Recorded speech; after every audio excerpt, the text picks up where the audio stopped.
Salut l'équipe, c'est l'Ovaliste. Oui, je sais, c'est un chausse-pied. Comme on pouvait s'y attendre, après un match gagné dans la douleur la semaine dernière, les All Blacks ont su remettre les pendules à l'heure face à l'équipe de France dans ce deuxième test, en battant nos Bleus franchement sur le score de 43-17, soit la plus lourde défaite de l'ère Galtier, lequel passe alors pour la première fois sous la barre des 80% de victoire. Comment est-ce qu'on a perdu ce match et sur quel secteur les Blacks nous ont dominés? On va voir ça tout de suite. Je pense que je vais commencer sur un point crucial, c'est le combat. Les Bleus ont perdu leur collision, n'ont pas réussi à trouver de l'avancée, et ça se traduit directement dans les stats par le nombre de plaquages offensifs qu'on a subi. On en a subi 3 fois plus, alors que les Blacks ont eu quasiment autant de possession que nous. Cela nous a empêché de mettre notre jeu en place et a complètement brisé nos ardeurs offensives. Ça a été très dur de mettre de l'avancée, et quand tu subis les contacts, tu finis forcément par perdre le ballon ou alors tu te fais pénaliser. Et là encore, si on regarde les chiffres, on voit qu'au niveau pénalité, on a été clairement dominé, on concède 14 pénalités, les Blacks seulement 9, et forcément face à une équipe de Nouvelle-Zélande chez elle, quand tu prends autant de pénalités et que toi t'arrives pas à avancer, c'est très compliqué. Ce manque de puissance est selon moi dû en partie à la composition du pack de l'équipe de France qui n'était pas très équilibré. J'ai pas trop compris les choix de Fabien Galtier, mais on aura l'occasion d'en parler plus tard dans la vidéo. Parce que c'est un pack qui a été dominé en conquête avec 4 pénalités concédées sur mêlée, 4 lancers en touche aussi qui sont perdus sur nos propres lancers.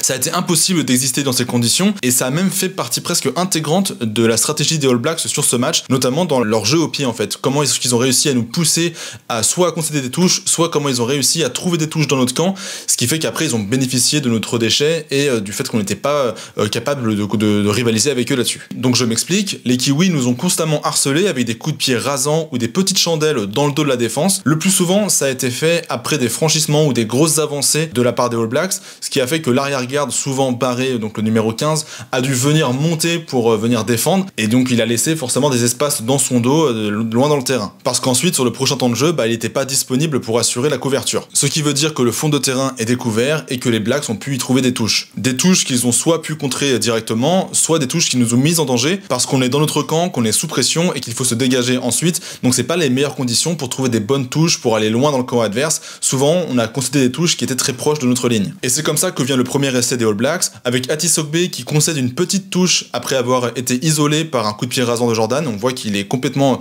bloqué près de la touche et qu'il dégage un peu en catastrophe. Mais avant de continuer plus loin, je vais remonter quelques minutes en amont pour vous parler un petit peu de la touche des All Blacks, comment est-ce qu'ils nous ont testé avant de mettre en pratique leur combinaison qui nous a tués. Parce qu'ils sont venus un petit peu tester la réactivité de notre alignement. On voit que le demi de mêlée regarde, il était positionné dans l'alignement avec un avant à sa place dans le rôle de relayeur. Généralement quand c'est comme ça veut dire qu'il va y avoir un maul parce que du coup ça permet d'avoir un avant qui va venir arracher directement et mettre de la puissance, mettre de l'impulsion sur sa prise de balle lorsqu'il va arracher le ballon. Sauf que là c'était qu'un leurre et que Taylor avait envoyé directement sur Regard, le demi de mêlée, qui est un joueur dynamiteur, qui est explosif, qui est placé en face de Colombe, le joueur le moins mobile de l'équipe de France. Pourtant Colombe avait bien réagi en ne se laissant pas prendre, mais tout ça en fait c'était qu'un test pour le prochain lancer. Alors oui, si ça avait passé, forcément ils auraient insisté, mais c'était un petit peu pour voir, ok, là ils sont en place là, voyons si on fait quelque chose un petit peu plus complexe, comment ils vont réagir. Donc on va revenir quelques minutes plus tard à la touche qui est concédée par Atis Ogbe. On voit que Regard est de nouveau dans l'alignement, que Savea lui est détaché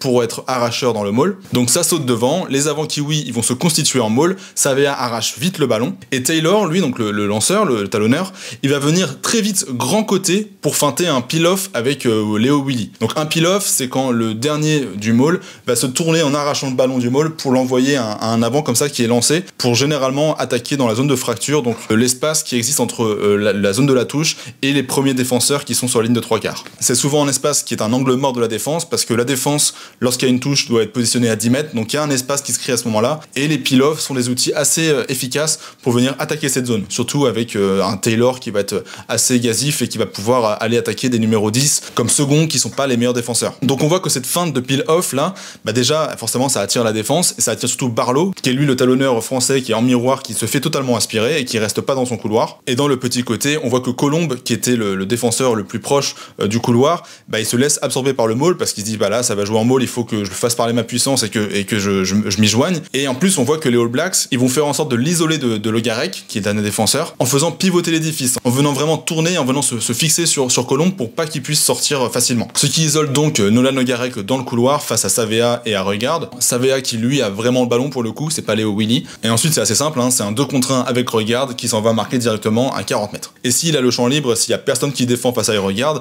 c'est pas compliqué en fait, c'est parce que l'ailier qui était normalement petit côté des All Blacks s'est mis dans la ligne, dans le dos de Barrett, ce qui a attiré Atisogbe à venir monter lui grand côté. Donc en fait, il a totalement délaissé cette zone-là à raison parce qu'il fallait défendre sur son vis-à-vis. Mais du coup, ça fait que sur cette combinaison-là, il n'est pas disponible pour défendre Regard. Les Blacks globalement sur ce match, ils se sont pas mal amusés avec nous sur les touches, ils ont varié leur lancement, ils ont un petit peu récité leur gamme et on a été un petit peu un crash test pour eux, j'ai l'impression, parce que sur leur deuxième essai qui est marqué sur pénal touche, ils vont feinter un saut en zone 1,5. Bon, je dis zone 1,5 parce que grossièrement, il y a 3 zones, beaucoup plus au niveau professionnel, mais là on va détailler un petit peu plus grossièrement. Il y a 3 zones généralement quand tu sautes. Il y a en zone 1 qui est le début de touche, il y a en zone 2 qui est le milieu de touche, et il y a en zone 3 qui est le fond de touche. Zone 1,5 c'est entre la zone 1 et la zone 2, vous voyez un petit peu à peu près. Donc ils vont feinter un saut dans cette zone là pour attirer les défenseurs là, et ensuite ils vont lancer plutôt en fait sur Hollande qui est tout seul et qui n'a même pas de vis-à-vis avec qui contester, donc il est tranquille pour prendre le ballon, pour le capter sans avoir à sauter, et ce qui fait qu'il n'a pas du coup la retombée du ballon pour venir faire le maul, donc il a directement le ballon, le maul peut se constituer assez rapidement, du coup ça prend de vitesse la défense française qui était en retard, qui s'était fixée sur une zone un petit peu plus éloignée et qui n'est donc pas apte à défendre efficacement face à ce genre d'attaque. Par contre je trouve qu'il y a peut-être une liaison illicite entre les All Blacks, j'ai l'impression que l'un des soutiens passe devant Hollande, pour moi il y a contact en fait, il gêne la défense qui peut pas aller contester le ballon, et pour moi c'est pas vraiment un maul dans ce cas là, j'ai l'impression que la liaison est assez illicite, mais ça va tellement vite que l'arbitrage revient même pas dessus, et donc c'est un deuxième essai pour les All Blacks. Face à ça, l'alignement tricolore a quand même répondu en seconde mi-temps, après avoir pris 4 essais en première, avec un lancer pour Woki. Donc là aussi, ça va être une feinte de maul, hein. C'est souvent utilisé pour attirer les défenseurs à un autre endroit et détourner leur attention. Donc il y a un feinte de maul avec Vergne et Montagne qui viennent se lier proches pour fixer Taylor, donc le talonneur, qui normalement doit surveiller le couloir, mais il voit qu'il y a 2 joueurs qui viennent se fixer là, donc il se dit ok, ça veut dire qu'il va y avoir un maul et qu'il faut que je m'y joigne. Et en fait, Woki, au lieu de redescendre, va lancer le ballon pour Barlow directement, qui a le champ libre parce que Taylor donc est absorbé. Même si ça va pas à Adam parce que Barrett se sacrifie, ça permet quand même d'étirer un maximum la défense parce qu'on va vraiment chercher le coin droit du terrain pour venir ensuite lancer notre attaque. On insiste 3 temps de jeu avant d'écarter une première fois sur le pilier Paul Malaise qui lui vient chercher Jordi Barrett, donc, qui est le 12, qui est un gros défenseur, qui est l'un des patrons de la défense néo-zélandaise, et on voit que Vern Taifer s'assure bien qu'il sera pas disponible pour le prochain temps de jeu avec un déblayage qui est très intelligent. Il vient comme ça le rabattre sur l'intérieur, en plus il vient aussi gêner Ethan de Groot qui va s'écrouler en même temps, et donc en faisant ça, il déblaye 2 joueurs, mais ensuite il gêne la circulation des All Blacks en venant mettre des joueurs dans leur chemin de circulation défensive, et donc Savea, on voit qu'il est totalement en retard pour défendre sur le prochain temps de jeu. C'est assez crucial parce que c'est le moment qui est choisi pour écarter, et Savea est un joueur très rapide, qui a des cannes, qui est aussi très bon en défense, et qui peut très vite permettre de combler des brèches et venir sauver des coups qui sont assez compliqués à défendre. Il y a un surnombre bleu, la défense black est en retard, on joue axe du terrain, tous les ingrédients sont bons pour jouer et pour marquer. Donc on voit qu'il y a une queue de dos avec Barassi, avec en cut 2 porteurs qui arrivent main-main. Dans le dos, il y a Astoy qui est un distributeur. Et il a alors là 2 solutions, Atisogbe qui était dans son dos, qui l'a suivi tout du long de l'action et qui peut venir à hauteur, ou alors Barré un peu plus loin. Barré, lui, qui à la base est très très profond, qui est très loin pour jouer le 2 contre 1 avec Gaëton, qui est même dans le couloir et qui très tardivement va venir réinverser sa course pour venir avec une course très rentrante dans l'intervalle, là où Jordan ne peut pas défendre parce qu'il avait un 2 contre 1 à défendre et finalement ça vient dans son intérieur, les espaces sont trop grands et Barré marque. Mais malgré ça, ça n'a pas suffi pour remonter le score, et là où les All Blacks la semaine dernière avaient beaucoup pêché dans les zones de marque, ils s'étaient rentrés beaucoup de fois dans nos 22 mais avaient très peu marqué, là ça a été totalement la dynamique inverse, c'est plutôt les Bleus qui se sont perdus les ballons dans les zones de marque, avec 10 entrées pour même pas 20 points inscrits, donc c'est peu, c'est moins de 2 points inscrits par entrée, ce qui montre une inefficacité en zone de marque, même si j'aurais bien aimé voir la tournure que le match aurait pris si jamais Boden Barrett n'avait pas fait son en avant volontaire. Je pense qu'il y avait vraiment moyen d'aller au bout, et là le match prend une dynamique totalement différente, mais bon après là c'est des si, on pourrait réinventer le match comme ça si on revenait sur chaque action, mais c'est plus que oui, cette action-là était quand même très bien construite avec un bon retour à l'intérieur, et j'aurais bien aimé voir ça au bout quoi. Et donc contrairement à la semaine dernière, les Blacks sont pas allés chercher midi à 14h, hein, ils ont réduit la voilure pour assurer davantage leurs occasions, ils se sont moins épuisés à venir taper sur nous, à venir tenter des trucs. Non, là franchement ça a été la conquête, on les casse devant, on va en touche, on met des mauls, on marque, on joue aussi très près, ils ont beaucoup fait de jeux près, de jeux à une passe pour venir prendre de vitesse notre défense, avec un petit peu en fait le jeu en black que l'équipe de France utilise lorsque Dupont est en neuf. Vous savez, le jeu où les rucks sont quasiment inexistants, où le ballon vit constamment dans la défense, ce qui pousse les défenseurs défenseurs à se replacer et à être totalement sur les talons. Et ben là, c'est eux qui nous l'ont fait. Et c'est notamment comme ça qu'ils marquent leur 4e essai, donc le 4e essai de la première mi-temps. Donc je voudrais revenir sur cet essai que je trouve assez bien construit. Alors ça part d'un ballon qui est rendu en milieu de terrain par Le Garec. On voit que Yohanné va créer un point de fixation en visant l'espace entre les deux centres français. Alors je vais rappeler un petit peu ce que j'ai dit la semaine dernière, c'est que c'est très important d'isoler les centres. Les centres sont souvent les patrons défensifs, c'est eux qui gèrent les montées, c'est eux qui font les annonces, c'est eux qui sont les régulateurs de la défense, parce que c'est les joueurs qui sont les plus hybrides en fait, qui sont capables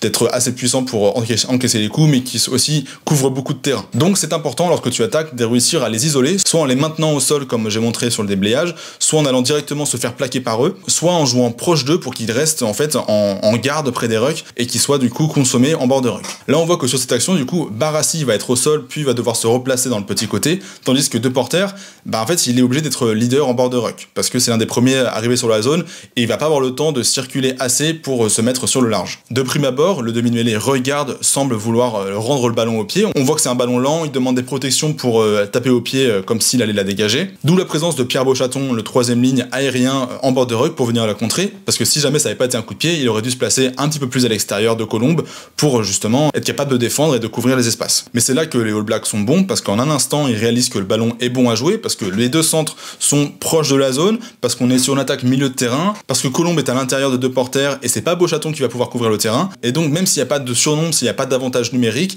il y a un avantage en termes d'organisation. La ligne défensive française n'est pas optimale, avec des trois quarts qui se retrouvent plus proches que les avants du ruck, et donc c'est jamais bon. C'est la raison pour laquelle ils vont écarter sur Boden Barrett. Donc rapidement, les All Blacks vont chercher à mettre Savea en face de Joris Segond. Joris Segond qui est le moins bon défenseur des trois quarts français, et Savea qui est sûrement l'un des meilleurs porteurs de balles au monde, donc forcément ça loupe pas, ça franchit, et même si Deporter réussit à rattraper Savea, ensuite c'est un défilé parce que le ballon ne tombe jamais au sol en fait, ça va toujours être des passes qui vont être au contact, qui vont permettre au ballon de circuler sans qu'il y ait de ruck, donc la défense est totalement sur les talons, totalement en train de se replacer, et au final c'est Tupuvaea qui va marquer l'essai.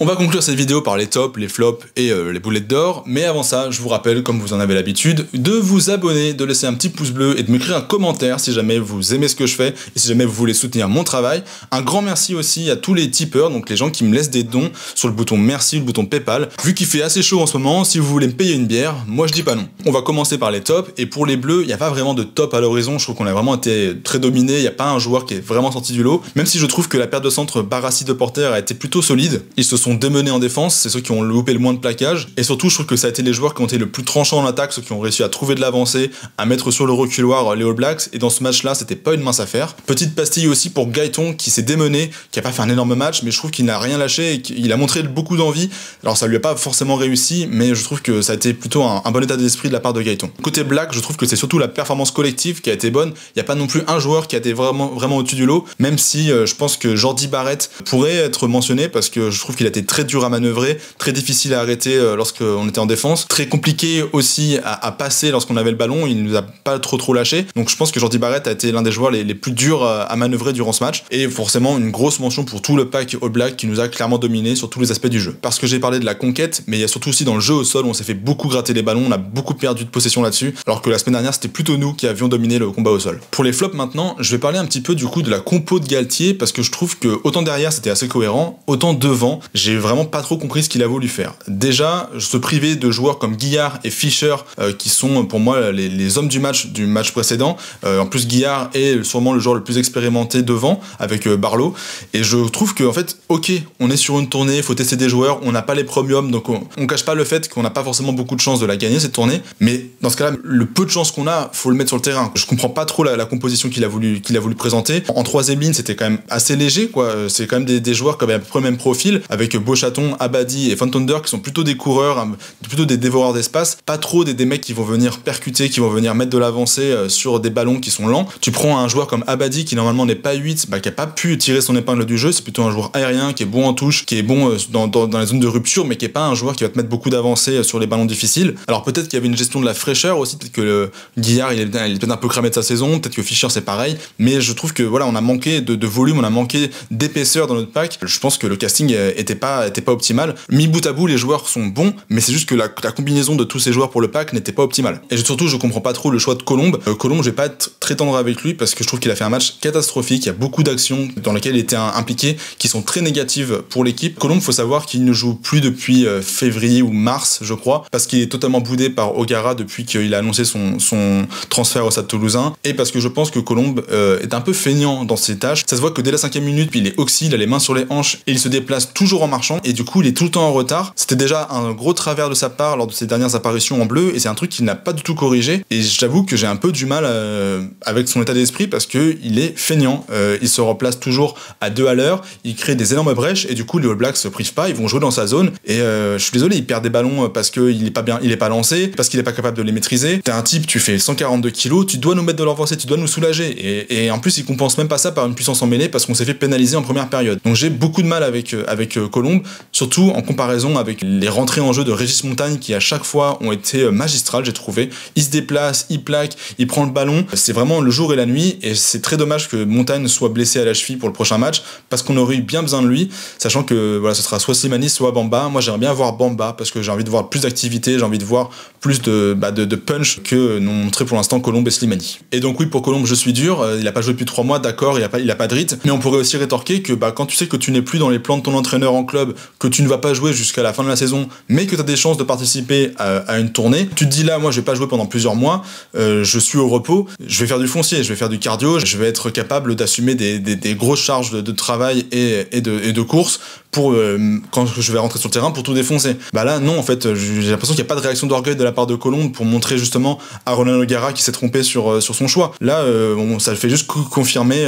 sa mise au placard à La Rochelle, quoi. Donc je sais pas ce que vous en pensez. Est-ce que pour vous son transfert au Stade Toulousain va lui permettre de glow up, de passer un step et d'avoir plus d'exigence, plus de rigueur, ou est-ce que vous pensez que ça va être un flop parce qu'il va pas réussir à rentrer dans le moule toulousain? À vous de me dire, parce que je suis un peu dans le flou par rapport à ce joueur qui avait un énorme potentiel et qui stagne pas mal depuis une saison ou deux là, je trouve. Pour conclure maintenant, on va passer par la boulette d'or. J'ai pas de geste d'or à part peut-être si ce plaquage retour de Jordi Barrett sur Gaëton sur une des premières actions du match où les Français mettent de l'avancée. Jordi se sacrifie et réussit à stopper totalement l'avancée bleue. Où il y a aussi, au fait, on pourrait parler de ce plaquage de Proctor qui retourne totalement à Tissogbe sur un lancement en mêlée. Ça nous a vraiment coupé net. Et pour la boulette d'or, j'en ai deux. Donc Colombe, que j'ai montré à l'instant, qui perd le ballon en zone de marque parce qu'il ne maîtrise pas le ballon et son attitude est mauvaise au niveau de la réception et forcément il perd le ballon face à la défense All Black. Et sinon, il y a ce coup de pied rendu de Logarec. Alors c'est une pénalité, je pense que Logarec veut mettre du rythme, veut mettre du jeu, veut emballer, et donc au lieu de chercher la pénale touche,